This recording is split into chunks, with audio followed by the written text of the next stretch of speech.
And to Media Watch and a news flash, ABC staff they've accepted a very generous offer of more of your money. A lovely 11% pay rise over 3 years, plus a $1,500 bonus. Joining me is Sophie Elsworth, media writer for The Australian. Sophie, this is extremely generous, particularly when the ABC's in crisis talks over the plummeting audiences for radio in Sydney and Melbourne in particular. What was the staff vote to accept this offer? Well, Andrew, it was put to them in the last few weeks. Did they want to accept an 11% pay rise over 3 years, a $1,500 bonus, and an audit of their racial and gender pay gaps, and also pay progression? They originally wanted an 18% pay rise over 3 years. They've got 11% and the $1,500 bonus. So every ABC employee is about to have a bucket of cash dropped into their wallets, while the rest of many media employees are battling, with their commercial viability. But over at the ABC, it's happy days. Pay rises coming their way. Well, I reckon if it's a 95% vote to accept the pay offer, then maybe the ABC was too generous. They should have tried for a 60% vote. They could have lowered that offer. But how does it figure when their audiences are plummeting?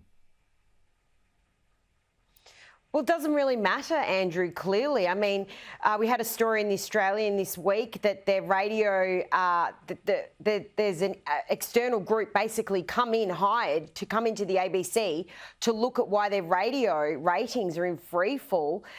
Left-wing bias is, I would argue, greater than ever at the ABC. They're being rewarded for that. Maybe instead of doing racial and gender pay audits, they should do a bias audit and look at their left-wing bias that is plagued throughout the entire public broadcaster. But that is not something they ever factor in, Andrew.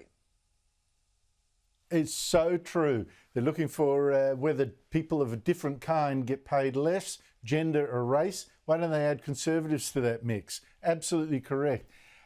One of the staff, the ABC staff, to get this generous pay rise is presenter Stan Grant, who I hope now will feel better about the ABC, because he was furious with it when the Queen died. Here he is emoting all over again on the ABC radio this week. When the Queen died, I didn't anticipate the response that I would have, which was a visceral anger. How dare you? How dare the Queen just die and this country go into mourning? And yet what about my own people who continue to be the most impoverished and imprisoned people? What about my people who die 10 years younger? What about our people who are written out of history?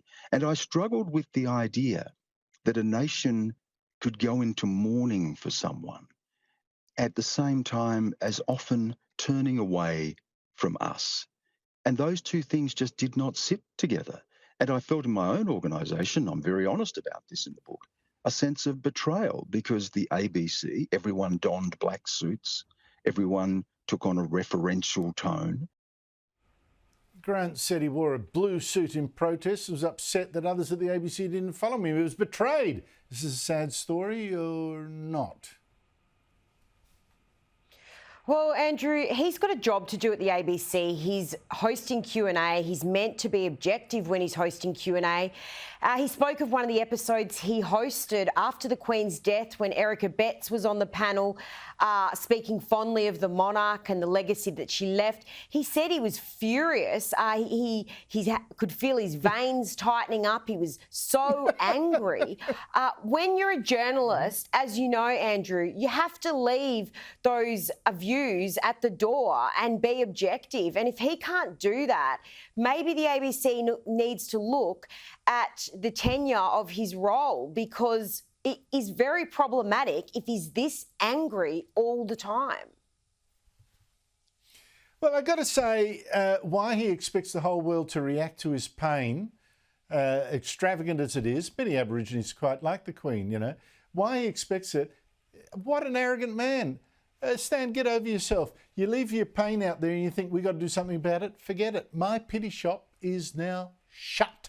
Absolutely shut. Sophie Elsworth, thank you so much indeed for your time. At least it's shut to him.